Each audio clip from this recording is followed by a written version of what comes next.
This is Sky News live in Calais for a special programme on the deaths of 27 people trying to cross the English Channel. 15 men overboard, approximately 15 men overboard. Sky News obtains audio of the Mayday call from the French Coast Guard made during yesterday's disaster. A shock, but not a surprise, the Home Secretary says there's no quick fix to the migrant crisis, with UK officials travelling to France tonight.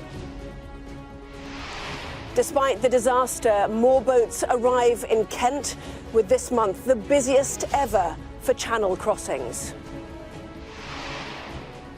President Macron asks for more help from the UK amid claims that France isn't doing enough to prevent the crossings. And the full scale of the issue is revealed as UK asylum claims hit their highest level for nearly 20 years and deportations are almost halved.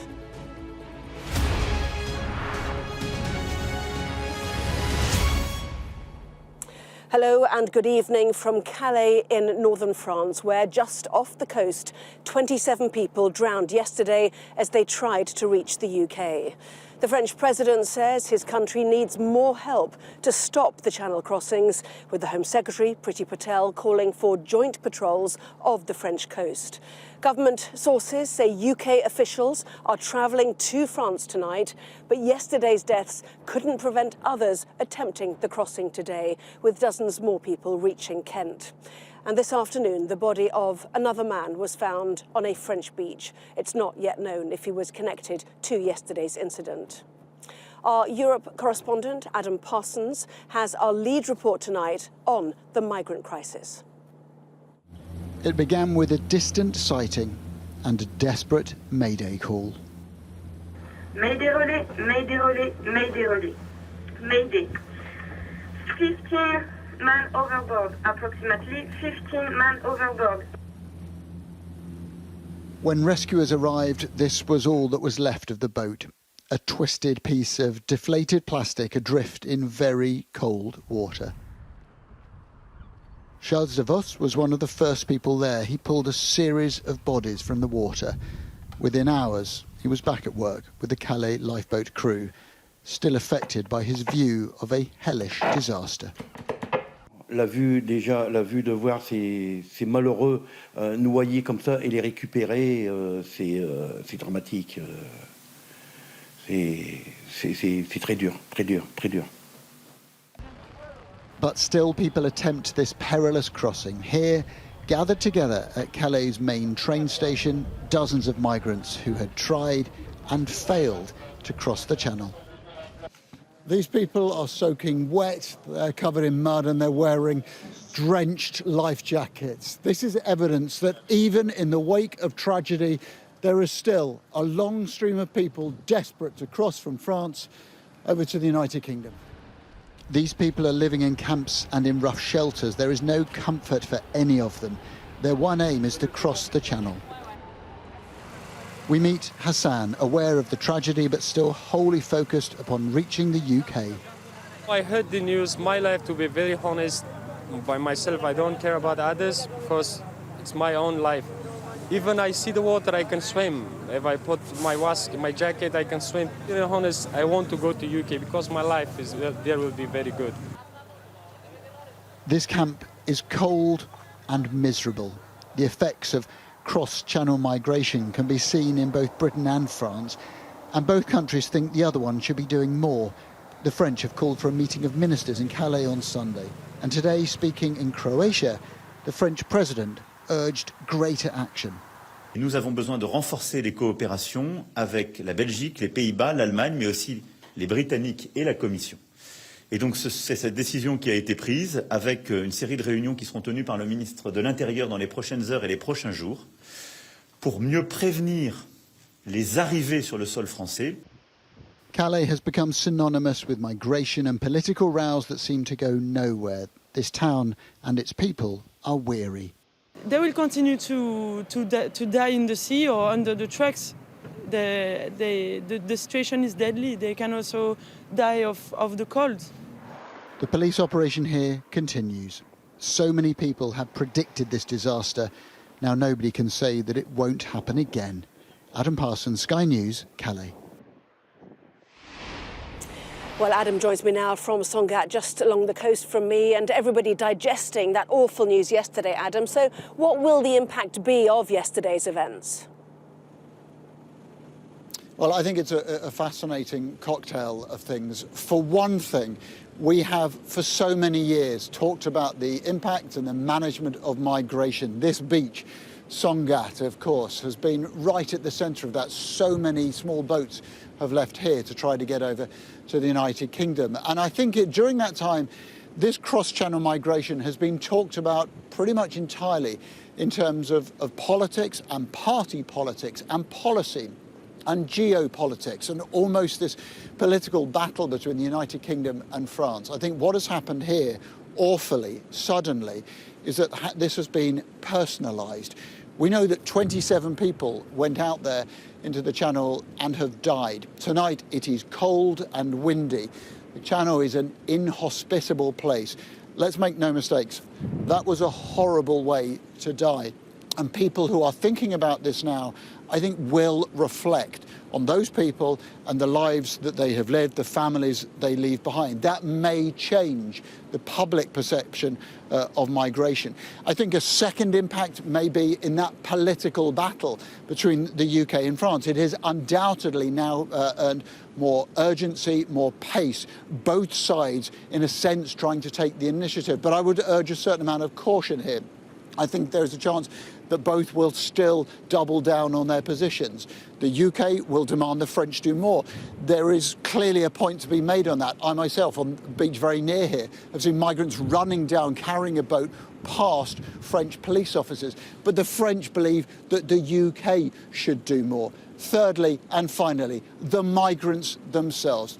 There are still so many people around here who've come to northern France intent on getting over there to Britain. Will their minds be changed by these deaths?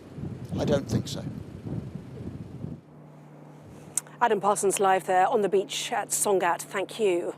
Well, the Home Secretary has told MPs that yesterday's disaster was a dreadful shock, but it wasn't a surprise. Priti Patel said there is no quick fix to the migrant crisis, saying authorities need to break up the criminal gangs and their supply chains and address what she called the pull factors, which make so many people want to risk the Channel crossing. UK officials are travelling to France tonight, with Ms Patel expected to visit on Sunday. Well, Sky's political editor Beth Rigby reports now on the political solutions to this crisis. Oh, I had a whole wad of hair in my mouth in that. It is our mission and objective to break this route up. Clearly, the most important thing is to stop them coming across from France, so we're working very closely with the French authorities. We have to stop that. We have to stop people's lives being put at risk. The rhetoric versus reality. For years, this political pair have promised to take back control of immigration. But the failure to deliver now unfolding into human tragedy. The Home Secretary to the Commons to explain. What happened yesterday was a dreadful shock. It was not a surprise, but it is also a reminder of how vulnerable people are put at peril when in the hands of criminal gangs. And the government's latest plan to solve it. No quick fix. This is about addressing long-term pull factors, smashing the criminal gangs that treat human beings as cargo, and tackling supply chains. This requires a coordinated international effort. Patience running out on the backbenches. We cannot wait on the French cooperating with us and taking these poor people back, as they should. We have to act now in a national emergency to save lives. People who voted to take back control have every right to ask the question, if you can't protect the integrity of the borders, what can you control? The government's been scrambling to find a solution to this crisis. None have worked. Proposals to push back boats in the Channel, unrealistic. Changes to the asylum system bogged down by legal and political opposition. The people smugglers, the traffickers, have got a real hold on these desperate people. We need to break that. I'm also frustrated that the Home Secretary makes no end of headline-grabbing statements but isn't doing anything to deal with this effectively. We need to work in the camps and upstream with the French authorities to prevent this kind of tragedy. The Home Secretary spoke to her French counterpart today to offer joint patrols, and UK officials are travelling to France tonight for emergency meetings. But tensions between the countries are running high. There's real anger in government towards the French, with one senior minister telling me today that they found it, in their words, shocking that the French authorities hadn't been doing more to try to stop people boarding these small boats. But officials also tell me that there is now hope, at least, that this tragic loss of life will spur governments into taking real action. But the bigger problem of how you stop tens of thousands of people fleeing their homes to try to find sanctuary in Europe, that is so much more difficult to resolve. Years of promising fixes, but this a global problem that needs countries to work together. Beth Rigby, Sky News. Well, Beth joins me now from Westminster, and high-level meetings then planned, Beth, between the French and the British. To what end? Well, Anna, there's a couple of things going on. There's the short-term measures that both countries will look to take, and then the longer, more thorny issue of how you begin to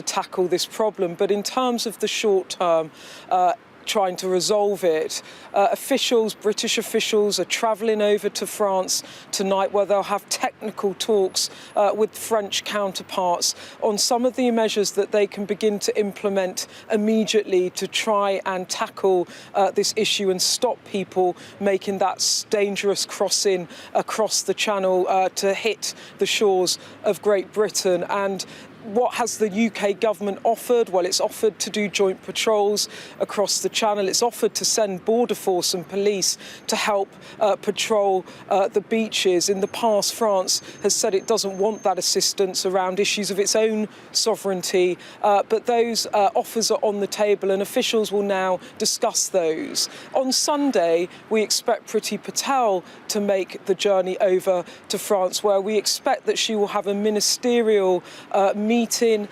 with her counterpart in France. And at that point, I suspect there will be some sort of announcement to make about what the two governments have agreed in the short term to try and really bear down on these traffickers, to bear down on people taking this dangerous crossing, this deathly turn, this tragic loss of life, really focusing the minds about trying to stem this problem in the short term. But in the longer term, as the Home Secretary said in the Commons today, it's a very intractable problem. It requires global coordination. Yes, the government are putting through a bill in Parliament to try and make it less attractive for people to take illegal routes to the UK, to try and begin to dismantle these human trafficking chains. But they also need cooperation, not just with France, but with the EU and more widely. And that is going to take more time. But in the short term,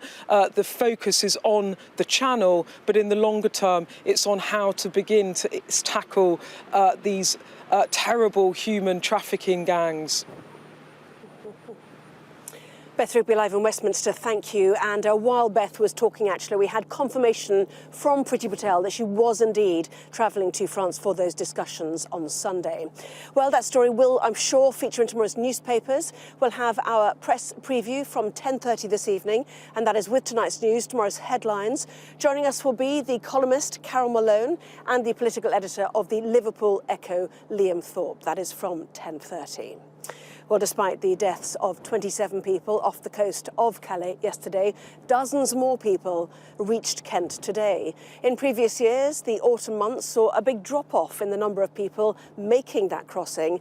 But this year, with much calmer conditions in the Channel until now, record numbers have made the journey. It suggests that crossing the Channel in a boat is now seen as the most viable option for reaching the UK, regardless of the time of year. Well, Sky correspondent Laura Bundock reports now on the people smuggled at sea. It is exceptionally busy on the waters around Dover. Matt Coker knows the channel well. He also knows its dangers. He was at sea when the frantic Mayday call came in. As soon as I heard it, I knew it was going to be very serious.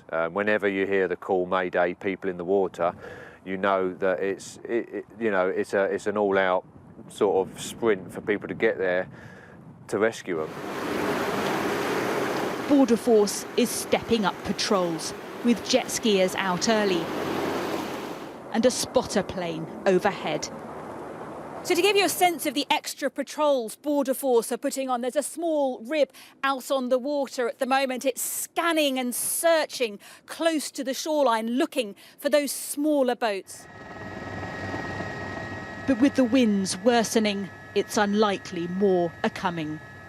These are some of the last to arrive, picked up overnight and lucky to have made land. The desperate victims of conscienceless criminals. We found networks of smugglers selling routes into Europe, even claiming their journeys are safe. Matt Coker says the gangs are noticeably more organised. You know, when it first started, it seemed just a disorganised scramble across the channel, really. I mean, people used to grab anything that floated and they would have a go to get across. But now it seems a well-oiled machine. They're using these large dinghies, which are purposely made for one-time use, just to transport people across the channel. We showed Matt the dinghy that sunk. I think the dinghy's been overloaded and it's broke up underneath them. So it was the sheer weight of the number of people there. Yeah, and also the poor quality of the way the dinghy's been made. This is the reason why so many people tried to cross the channel on Wednesday. Then the sea was like a piece of glass. Now the weather has really changed and there is no way you would want to attempt this journey on these waves in a dinghy. The channel will be rough for days. But once the weather calms, everyone knows the crossings will continue. Laura Bundock, Sky News, Dover. Well, let's just bring you the very latest statement that we've had from Priti Patel. A statement, she said, following the Home Secretary and the French Interior Minister meeting on the Channel incident. The Home Secretary, the readout says, spoke to her counterpart Minister, Gérald Darmanin, to express her sadness at the tragic incident which led to at least 27 deaths in the Channel, and to put forward plans for greater collaboration and innovation, she said, in stopping these deadly crossings. She expressed deep regret that despite increased French patrols, surveillance and intelligence sharing, a significant number of boats are still able to make it through police lines. The ministers underlined the need for deeper cooperation on stopping the Channel crossings and the need, the statement says, to work closely with European partners. The Home Secretary made a clear offer to France in terms of joint French and UK cooperation and joint patrols to prevent these dangerous journeys from taking place. She offered to work with France to put more officers on the ground and do absolutely whatever is necessary to secure the area so that vulnerable people do not risk their lives by getting into unseaworthy boats, something which the French have always put off because of sovereignty issues. The statement, though, continues. The Home Secretary will meet with Minister Darmanin this weekend to further this work, and she will send officials and law enforcement officers to Paris tomorrow to intensify joint cooperation and intelligence sharing. Both ministers agreed to remain in touch, so that is the very latest on that. So certainly a meeting tomorrow to intensify joint cooperation and intelligence sharing, and that meeting, as we reported, on Sunday. Well, new figures released today by the Home Office have revealed the scale of the issue. The number of UK asylum applications is at its highest level since 2004, higher even than the peak of the migration crisis in 2016. More than 37,000 applications were made in the year to September 2021, relating to more than 44,000 people. Of those, 13,210 were accepted. That figure is down by more than a third compared to pre-pandemic levels. Analysis by the Refugee Council suggests that 61% of people who arrive in the UK by boat will be allowed to stay. But in the year ending June 2021, deportations from the UK fell to 2,910. That is down 44% on the previous year. And a government minister has admitted that of the more than 25,000 people who have crossed the Channel this year, just five have been deported. Well, Alex Rossi reports now on what is being called a broken system. Peering out and tracking the sea for migrants, Juliet Walford sees herself as part of a new home front defending the coast. Would you like to tell me why you're here? Video cameras are also part of the armoury. She and other activists are angry at the constant arrival of boats. I would like to see a proper, secure process. If these people are running from war, I think then we need to help them. But there are a lot of the migrants that are not running from war. Everyone here, including Juliet, is shocked by this tragedy, but many agree with what she's saying. But others are not so sure. A short distance away on another cliff sits Kay Marsh from Channel Rescue. Her volunteer group checks the weather and alerts the Coast Guard to any boats in distress. The tragedy in the Channel was an accident waiting to happen. There are a lot of people that do really care and they do want to promote this welcoming in Dover. They're just frightened because it is a very controversial issue. We need to see these people as human beings who are fleeing death, destruction, poverty and war. They may be two women a few miles apart, but their reactions to what they've been witnessing over the last few years could not be more different. But they do agree on one thing: the government's handling of this crisis has been disastrous, and more will die at sea without a solution. The chaotic arrival of migrants on the beaches along the Kent coastline is likely to become an even more divisive problem in the months to come. In this community, it's already a toxic and polarising issue. And the optics of all this for the government could well become a political liability. It's all extremely damaging for a party that campaigned on taking back control and sovereignty. At the heart of all this are, of course, the migrants, nearly 26,000 arriving in the last year. Some stay at this former military barracks in Folkestone. Hushang Ibrahimi is typical of the asylum seekers we meet, an Iranian Kurd who converted to Christianity. He tells me he faced death threats and had to flee. It was dangerous for my life. Something is coming dangerous to my life. You were scared to stay in Iran? Yes, it was like this.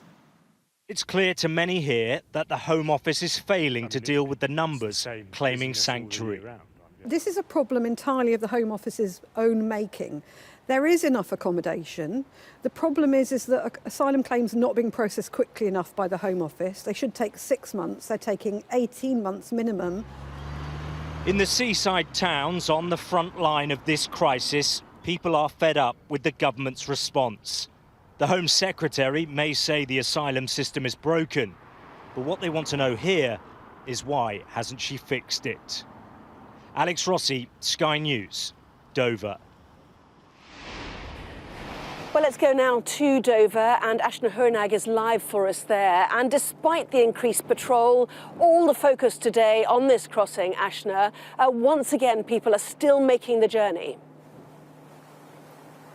That's right, Anna. Despite this tragedy, yet more boats are leaving the French coast and arriving here in Kent, much to the concern, the bafflement and the frustration of many people in this part of the world. They can't comprehend just the numbers, the sheer number of people involved. Already this morning, we saw some 40 people arrive in 2 of those rubber dinghies, a child among them. They boarded a red double-decker bus. But you'd wonder, they have spent months travelling from places like Iran, Iraq, Kurdistan, and now they've arrived here in the UK. Was it what they thought it'd be? And so begins their claim for asylum. They could be waiting up for 2 years before their application is processed. And it is, in fact, quite a miracle, really, that they have managed to make this journey across. It is freezing here in Dover. It's freezing out on the Channel. It's also incredibly busy. Someone described it to me as making that crossing being like as though you're crossing a 3-lane motorway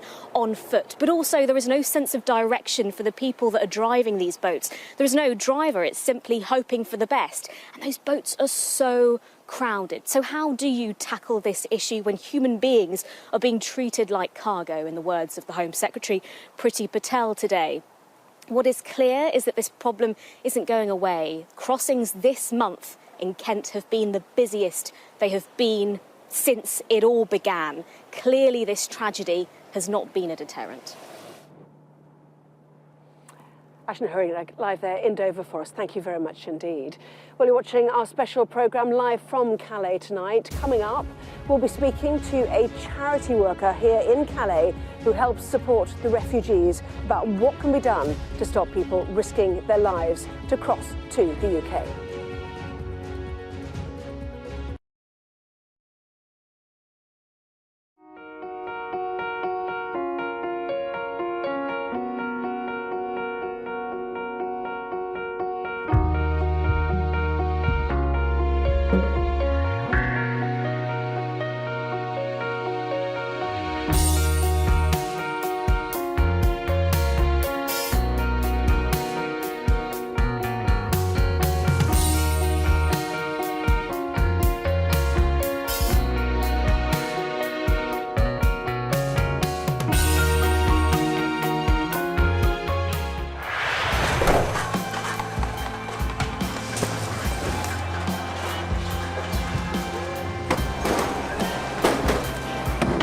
Police have just made their first move and they've gone in firing tear gas. We aim to be the best and most trusted place for news. There are hundreds of these turbines, there are thousands more across Gansu.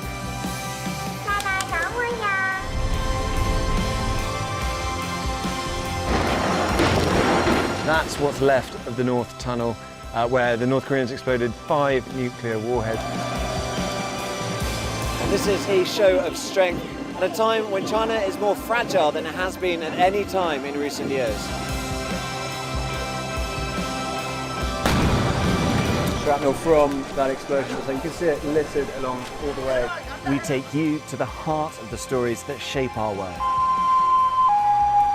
The train station and the airport, they're both closed. We're not sure about the roads. We've seen reports that they are being blocked by police, so we're going to try and find a way out of Wuhan. After 5 days stranded here, this is Deliverance. We help you understand the world with us. Tom Cheshire, Sky News, Beijing.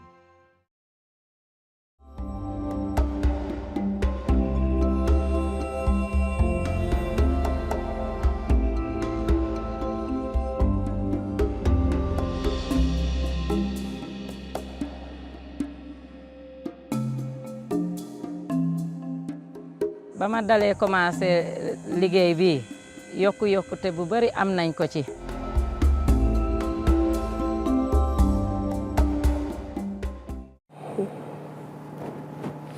Well, more now on our top story and the deaths of 27 people trying to cross the Channel. It's expected that the number of migrant crossings taking place will reduce as winter weather sets in. But yesterday's calm conditions encouraged dozens of people to try to reach the Kent coast. And November has been the busiest month on record, with more than 6,000 migrants having reached the UK, despite the colder weather. Well, joining us now is Maya Conforti from l'Auberge des Migrants, who work with refugees and displaced people in Calais and across northern France, providing food and support. Very good evening to you, Maya. And because you work with these people day in and day out, what was your reaction when you heard of so many dead in that tragic incident yesterday? It is completely tragic. It is, however, something that we expected. We knew that was bound to happen one of these days, that a boat would capsize and no help could be reached in time. So we expected it, but it makes us so incredibly sad, but it also makes us very angry. When we hear the UK government and the French government talk only, put all the blame on the smugglers, we know that in actuality, blame not the many people vote. Maya, I think your line is breaking up a little bit. Continue, sorry. So there's too many people in the boats. The engines are too small, and so forth. But the blame starts in the crisis of welcome that we have in the UK and in France. We have to welcome those people. We have to be able to look at their asylum requests. The people who are in Calais and want to the UK go to the UK, they cannot ask for asylum in France because they have fingerprints taken elsewhere. And so we must change those. Yesterday we spoke to a smuggler, in fact, in northern Iraq. They say they buy these boats. They're supposed to fit 5 people. They strengthen them with metal rods. They fit 15 to 20 people in, and they make good money doing it. This is a trade for them. Do you think it's right that the focus is on those gangs, those people smugglers, as the British and French governments are discussing today? Well, I mean, obviously, those smugglers are pushing things to make as much money as possible, and that's not okay, definitely not. But the blame is not on the smugglers. They are smugglers because there is no legal way to go to the UK, because the people cannot even ask for asylum in France either. So that's why they're smugglers. Smugglers respond to a need that the refugees have to go from one place to another, because the borders are closed, because there's walls, because there's barbed wire, because the border is locked up. If the border was more open, if there were legal ways for people to cross, people would not make use of the smugglers. It would, it's a lot of money on top of that for them to spend. If they spend that money, it's because they have no other choice. So we need to have more legal ways and more welcoming of the refugees, and there won't be any more smugglers. It is bitter here in northern France.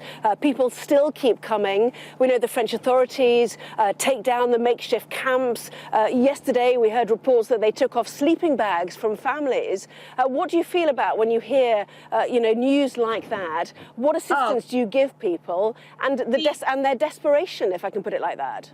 We see that. We see that every day. This happens. There's an eviction in every camp happening every day or every other day. The government has tried this last few years of making basically life as unbearable as possible in Calais for the refugees, with the idea that they'll be discouraged and will not stay. Clearly, it's not working at all. People live in absolutely horrible conditions. Like you say, you've seen them yourself, and we are scandalized by that. But it does not make people not come to Calais, because they want to go to the UK, because that's their last hope. And any human being who is pushed to his end will just keep on going until he dies. And if they must risk their lives to cross the sea, they will risk their lives, because life in Calais is unbearable anyway. And if you had one solution, what would it be? A safe route to the UK? A safe route to the UK, get rid of the agreement of Le Touquet. This border today the British border has nothing to do being in France. It should be in the UK, especially that the UK is not part of Europe anymore. There's got to be a change in the Dublin regulation, so that people who have fingerprints you know, this whole fingerprints regulation does not make any sense. You arrive in Europe, in Hungary, you have your fingerprints taken, and that means you will not be able to ask for asylum in France or Germany. That's a ridiculous thing that needs to be changed. So it's all those rules about welcoming refugees that need to be changed. And another thing is, since the Brexit, minors no longer can be reunited with their families in the UK. That's completely blocked. We need to reopen that. I mean, a child, a teenager, 14, 15 years old who has family in the UK should be allowed to go into the UK, and it's no longer possible since the Brexit. So there's definitely ways to change things, and it doesn't. I mean, I'm not saying we shouldn't stop the smugglers, but you cannot put all the emphasis on that. There's those regulations I spoke about really need to be reviewed. It sounds like it's a long list from your point of view, isn't it? Maya Conforti from L'Auberge des Migrants. Thank you very much indeed. It's not a long list. Well, look, I'm going to speak to a politician soon. We'll put those points to them, definitely. Maya, thank you very much indeed. We're still to come here from Calais. We will be speaking to politicians, an MP for Calais, an NGO charity worker, and the chair of the All-Party Parliamentary Committee on Migration for their perspective from both sides of the Channel as calls are made for greater cooperation.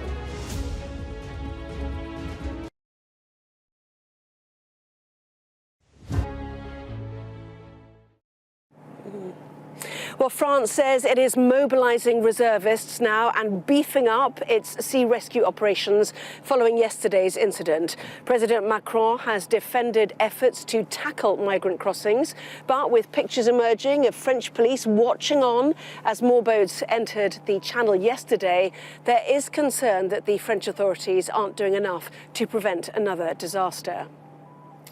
Well, Sky correspondent Stephen Murphy reports now on the French response. On a beach near Calais, police find an outboard motor, possibly abandoned by people smugglers. But there's also a real struggle to prevent migrants from reaching these beaches in the first place. The French border police has stepped up its checks on the frontier with Belgium. Up to 60% of migrants looking to cross the Channel enter France across this border. The man in charge of trying to stop that is keen to point out their successes. Pas plus tard que la nuit dernière, 7 trafiquants de migrants ont été interpellés par la police aux frontières sur le point de passage des Mouers sur l'autoroute A16 en provenance de Belgique avec des bateaux, des gilets de sauvetage et des moteurs. Nous faisons le maximum pour lutter contre ces phénomènes. Il est bien évident que l'événement dramatique de la journée d'hier ne peut nous satisfaire, mais en même temps, il renforce notre motivation pour continuer encore à lutter contre les trafiquants de migrants. France has stepped up policing actions, but some of the tactics seem self-defeating. This patch of wasteland here in Dunkirk illustrates what the French police are up against. Just over a week ago, up to 1,500 migrants were camped out here on this patch of ground. Then, in a dawn raid, French police swooped and cleared the site, leaving just the detritus you see here. But the migrants decamped and set up a new base here on these disused railway tracks, just a mile up the road. Here we meet an Iraqi Kurd, Sanger Ahmed. He previously lived in Britain for 4 years and is now trying to get back. He says the police have cracked down on the migrants. As I hear from the UK government, spending more investment and given to the French authorities to make the border secure and secure. So that's why police taking our tents and sleeping base from one and displacing us from one place to another every day. France is deploying more police on its border with Belgium, but there's so much money to be made in trafficking that people will continue to take their chances by land as well as sea. Stephen Murphy, Sky News, on the French-Belgian border. Well, let's discuss what can be done with Conservative MP David Simmons, chair of the all-party parliamentary group on migration, and Pierre-Henri Dumont, the MP for Calais. Welcome to both of you. David Simmons, let's start with you. This has become so political, of course. Many MPs really fearing how the public back in the UK are reacting to this. The Home Secretary's solution seems to be to cut this off as a route to the UK, but that's not the solution, is it? What happened yesterday was something we'd all feared for a very long time. And if there's anything positive to come out of it, we must hope that, as the death of Aylan Kurdi did on the shores of the Mediterranean in 2015, it results in a serious change in the way that we approach this. We have to change the business model of the people smugglers so that people are not putting their lives at risk in the English Channel. And a point I and many other parliamentarians have made, and which is contained in the new Nationality and Borders Bill, is to change the way that people who are seeking asylum in the UK do that, so they have a safe and legal route by which they can come, rather than being in the hands of people smugglers who care little for their lives, and which has resulted now in this appalling tragedy. Say a safe and legal route like what? I mean, some charities suggesting that it should happen at embassies around the world, but no government wants that. How would you suggest a safe route could be made workable? At present, you can't claim asylum in the UK unless you're physically here. Whereas in the future, we could look at a combination of embassies and consulates, digital platform, and also work with the United Nations High Commission for Refugees, who, as they very much did in the Syrian resettlement scheme, will be able to identify people who were asylum seekers with a valid claim and then join them up with a country that was willing to take them. And under that route, both the UK and many other countries in Europe and across the wider world manage the resettlement of refugees without lives being lost, and with the communities that were receiving those people knowing from the outset that they had a valid legal claim and that they were going to become long-term members of that community. Well, that's the long-term, possibly the medium-term solution. In the meantime, in the beaches to the south of here, they're still trying to get across. We've got a storm coming in, obviously. That's presumably why it was so busy yesterday. So to the MP for Calais then, Pierre-Henri Dumont, the British newspapers full today of the image of a French police vehicle standing by, watching dozens of migrants once again getting on yet another boat. I mean, is the truth of it that it's better for northern France if these people get on a boat and get to the UK and don't stay here? No, the French police forces are doing whatever they can to stop these migrants to cross. I saw these pictures myself, and I can assure you, because I talked to people, not this one on the picture, but French police officers, that it was not possible to intervene. You had 50 migrants and 2 or 3 police officers. So even if they went there, what could they have done? Like taking their guns out, try to shoot at them? That's not possible. Clearly, it was not possible to intervene and to stop them to go at sea. And the fact is, these migrants want to go to the UK, and they will not stop trying to go to the UK because that's their dream. And that's why they paid for from the homeland, from the departure. So basically, we can do whatever we can. We can have more and more technology. We can have more and more police officers. We may have more and more fences or wires, etc., etc. It won't change, because the smugglers plus the migrants will find a way to cross and to achieve the journey in the UK. And as long as we are trying to address the consequences of migration and not the causes of migration, we will face such awful drama as we faced yesterday. And we must do everything we can, both sides of the channel, not to transform the channel into a new graveyard.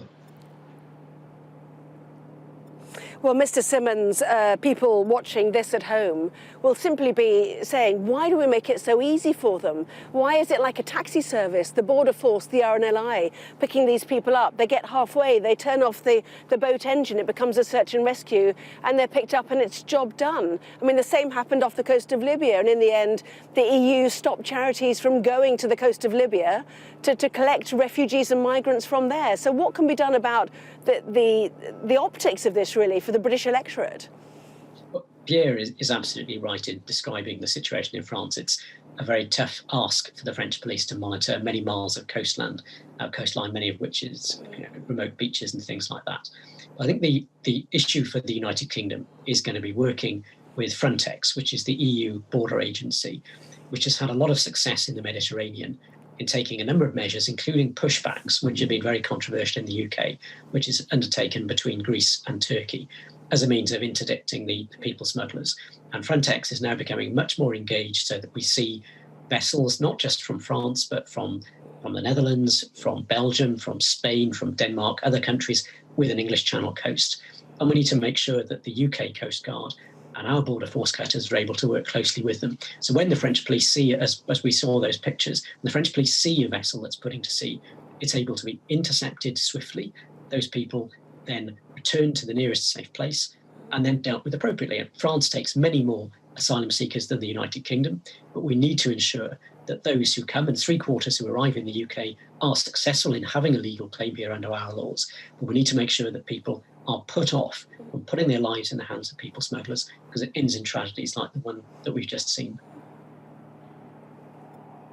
Monsieur Henri Dumont, we've just spoken to an NGO, a charity worker who works with the refugees here and says every day the authorities here break up those makeshift camps, destroy the tents, even take off sleeping bags off people. It is bitterly cold here, as you well know. How do you feel when that happens? Does it bring you shame that we and you are treating people like that? No, it's not bringing me a shame, because we've got what the leader of the NGO said was not totally true. She didn't mention that we have 2,000 empty places in shelters away from Calais for these people. And these places, 2,000 places, are now empty. And some of the NGOs in Calais say to the migrants, don't go to this governmental funded shelters, stay in Calais, stay in the mud, stay in the hands of smugglers, try to cross. That's not possible. We need to have all the migrants in Calais to go to the facilities we built for them, hundreds of kilometers away from Calais. And we need to deal with the UK to have a legal route for asylum seekers. The fact is, to apply for asylum in the UK, you need to have both feet in the UK. So it means to apply for asylum in the UK, you need to go and to cross the channel with smugglers. That's not possible, because to apply for asylum, it means you need to take a risk to die in the channel. So we need to create some kind of new asylum application for migrants to apply for asylum while they are in continental Europe, and not only when they are fully in the UK. If you take a look at the figures, in 2019, so the last normal year pre-COVID, the UK processed, I think, 30,000 asylum applications, while France processed the same year 4 times more, 120,000 asylum applications for quite the same number of inhabitants. So you see there is a problem right there. And the fact is the migrants in Calais are not applying for asylum in France because they think they're going to have a chance to apply for asylum in the UK, which is not the case. Because once they are in the UK, they don't apply for asylum, they legal work. Apologies for interrupting you. We must end it there. Thank you very much indeed. Pierre-Henri Dumont, MP for Calais, and David Simmons too, Conservative MP and Chair of the All-Party Parliamentary Group on Migration. Thank you very much indeed, and clearly much for the UK and French authorities to discuss in the coming days.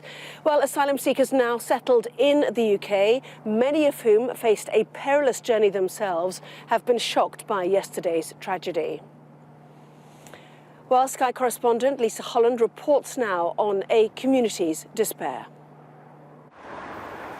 The asylum community has been rocked by the disaster in the Channel. This accommodation in Liverpool houses people now in the asylum process. Almost all took their lives into their hands to make the same journey and survived. Vadud Armani is from Iran and arrived 4 months ago. He says everyone is talking about the ill-fated crossing. I was very sad about that people. That people had family, that people had father, mother, baby. All of us, you know, we said it will be maybe happen for one of all of us. It became with both, yeah. You mean it could have been you? Yeah. Mitra Merad from Iran is thought to be the first person who died trying to cross the channel in a small boat. She perished 2 years ago. These photos were taken in Paris days before she attempted the journey.